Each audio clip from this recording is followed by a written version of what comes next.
ഇപ്പോൾ മയക്കുമരുന്ന് ഏത് വഴിയാണ് ഇന്ത്യയിലേക്ക് എത്തുന്നത്? രാസമയക്കുമരുന്ന് ഇവിടെ ഉൽപ്പാദിപ്പിക്കപ്പെടുന്നതല്ല, ഇറക്കുമതി ചെയ്യുന്നതാണ്. അപ്പോൾ കേന്ദ്ര ഗവൺമെൻറ് രാജ്യസഭയിൽ നൽകിയൊരു മറുപടിയുണ്ട്. അതിൽ നമ്മുടെ കേരളത്തിലുള്ള ഒരു തുറമുഖവുമില്ല, എല്ലാം കേരളത്തിന് പുറത്തുള്ള തുറമുഖങ്ങളാണ്. അപ്പോൾ കേരളത്തിലെ തുറമുഖത്തിൽ ഇറങ്ങിയാൽ ഇവിടെ നിന്ന് റോഡിലേക്ക് ഇറങ്ങാൻ അനുവദിക്കില്ല എന്ന് അവർക്കറിയാം. അതുകൊണ്ട് മറ്റ് സ്ഥലത്താണ് ഇറക്കുന്നത്, എന്നിട്ട് അവിടെ നിന്ന് ഇങ്ങോട്ട് കൊണ്ടുവരിക.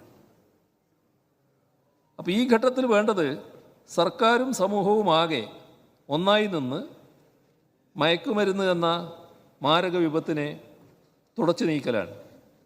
ഇതിനകത്ത് ഒരുമയേ വേണ്ടൂ. ഒരു തരത്തിലുള്ള അഭിപ്രായ വ്യത്യാസവും, കക്ഷി രാഷ്ട്രീയത്തിൻ്റേതായ ഒരഭിപ്രായ വ്യത്യാസവും ഉണ്ടാകേണ്ടതായിട്ടില്ല. സർക്കാർ സ്വീകരിക്കുന്ന നടപടികളിൽ ഏതെങ്കിലും തരത്തിലുള്ള കുറവുകൾ ഉണ്ടാകുന്നു എന്ന് കണ്ടാൽ അത് ചൂണ്ടിക്കാണിക്കാം. അത് തിരുത്തേണ്ടതുണ്ടെങ്കിൽ തിരുത്തുന്നതിന് എപ്പോഴും സർക്കാർ സന്നദ്ധമായിരിക്കും. കാരണം ഇതിലൊന്നും ഒന്നും മറച്ചു വെക്കാനില്ല. ഇപ്പം നമ്മുടെ നാട്ടിൽ പലർക്കും മയക്കുമരുന്ന് കൈമാറുന്ന ഇടങ്ങളറിയാം. അപ്പോൾ അവരിൽ പലരും പോലീസിനോ എക്സൈസിനോ വിവരം കൈമാറുന്നില്ല എന്നൊരവസ്ഥയുണ്ട്. അതിന് ഭയം തങ്ങൾക്ക് എന്തെങ്കിലും സംഭവിച്ചാലോ എന്നാണ്.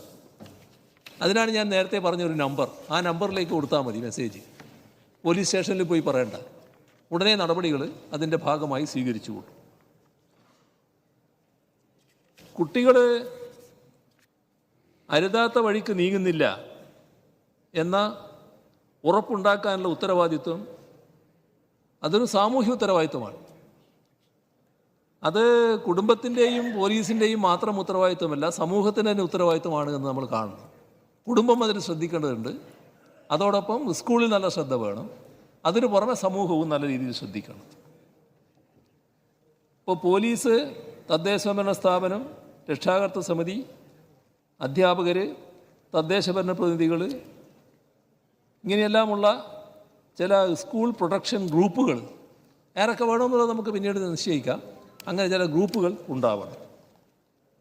ഓരോ മാസവും ജനവാസ മേഖലകളിൽ ഈ വിഷയം മുൻനിർത്തി പോലീസും റെസിഡൻസ് അസോസിയേഷനുകളും കൂടിയുള്ള യോഗങ്ങൾ ചേരണം. സ്കൂളുകളിൽ സ്റ്റുഡൻറ്റ് പോലീസ് കേഡറ്റുകൾ നല്ല രീതിയിൽ ഇപ്പോൾ പ്രവർത്തിക്കുന്നുണ്ട്, അതിനെ ശക്തിപ്പെടുത്തണം.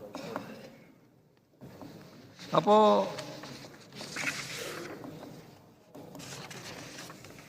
മയക്കുമരുന്ന് അതിമാരകമായ വിപത്താണ്. നമ്മുടെ സഭ നേരത്തെ ചർച്ച ചെയ്താണ്, നേരത്തെ അത് ഇവിടെ ചൂണ്ടിക്കാണിക്കുകയുണ്ടായി. ഇവിടെ ഉണ്ടായ കാര്യങ്ങൾ പരിശോധിച്ചാൽ അത് യഥാർത്ഥത്തിൽ മദ്യമോ മയക്കുമരുന്നോ മാത്രമല്ല കാരണം. അത് വളരെ ശ്രദ്ധയോടെ നമ്മൾ കാണേണ്ട കാര്യമാണ്. ചില സംഭവങ്ങളിൽ മദ്യമോ മയക്കുമരുന്നോ കാണുന്നില്ല അതിൻ്റെ ആൾക്കാരുടെ, ഈ കൊലയാളികളുടെ രീതികൾ. കൊലയാളി എന്നല്ലേ ഇപ്പോൾ പറയും, പക്ഷേ ആ കൊലയാളി ആകുന്നതിന് മുൻപ് വളരെ ഒതുങ്ങിയ സ്വഭാവക്കാരനായിരുന്ന ആൾ പിന്നെ കൊലയാളിയായി മാറുകയല്ലേ.